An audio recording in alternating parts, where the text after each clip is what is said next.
everyone, this is Sarah Ellie with A DIY Home. So I am so excited because behind me, I just finished my DIY renter-friendly affordable slat wall. Now, this was not my own idea. One of my favorite Instagram influencers, I guess, her name's Rachel Valente, I think. She's on Instagram at Rachel Valente, and she came up with this great idea. She actually has a lot of resources and detailed guides, but today I just want to give a brief overview for those who are interested, and if you have questions, I will be sure to answer them or hop on her page. I think she also has a YouTube. I saw Rachel do this and I knew instantly that I also wanted to create a DIY slat wall. So what I did, just to make it a little more affordable for me, I went onto Facebook Marketplace and I looked to see if anybody was selling plywood for a cheaper price. And sure enough, I found plywood. Now, you can use the 4 feet by 4 feet ones. That's pretty simple to buy from Home Depot or Lowe's, but they were selling 4 feet, so they were 4 feet tall by like 1.5 feet. So I bought, how many? 1, 2, 3, 4. I bought 8 of those.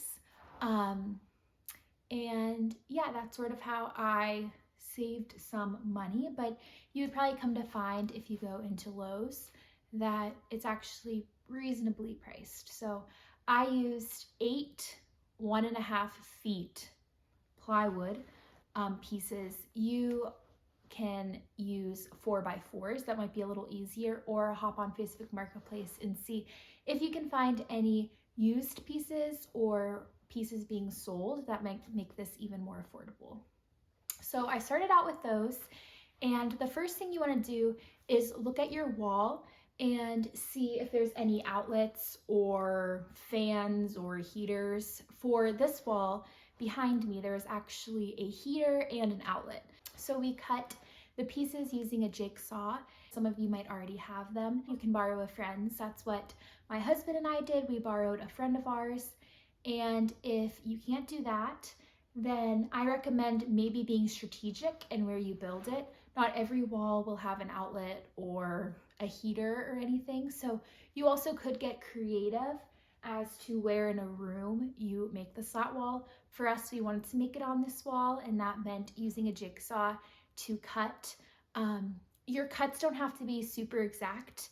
We didn't cut just the outlet. We just decided to cut sort of the whole thing down to the floor. That was just easier for us, and it'll probably be easier for you too.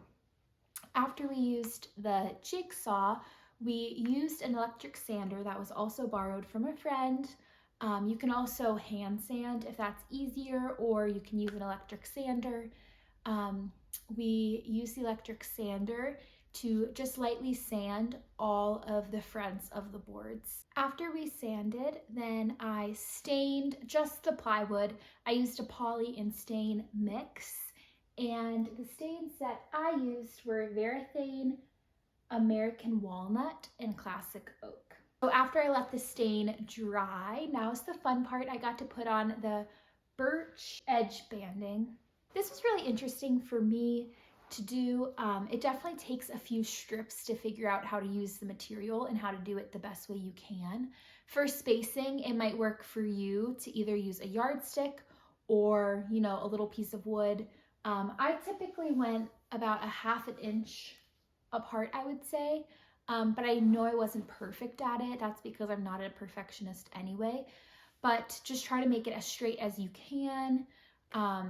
And then you can use the little separator to help you. And you iron it on using a household iron. No water works best, just because you don't want the edge banding to like stick up and be weird. Just heat works. And then be sure to apply pressure. You can use, a tool or a book to help you sort of press it. For me, I just used my hands.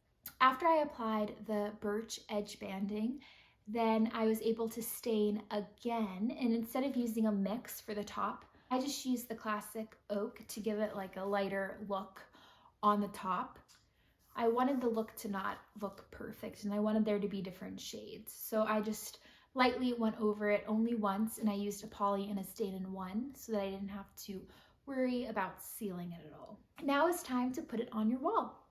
It really helped me to have somebody else there helping me. We used 2-inch screws, and we had smaller 1.5 feet boards, but we used 3 to 4 screws per board. For you, just make sure that it is secure, and also just be aware of potential wires that may be on the other side. We made sure to not get close to like the light switch or anything that could be a hazard. So get to know the space that you're living in, whether it's an apartment or a home, and be cautious of that as well. After I put it up, I was getting so excited, but the last step was the paint. I used a brownish tannish paint to go over the screws. The screws can be very shiny, and it just helps to mute them a little bit and to have them blend in with the wood. And there you go. There's a quick little tutorial on how to do the slat wall. There you go. Please be sure to comment if you have any questions or if you liked this DIY, and hit the like and subscribe button for more.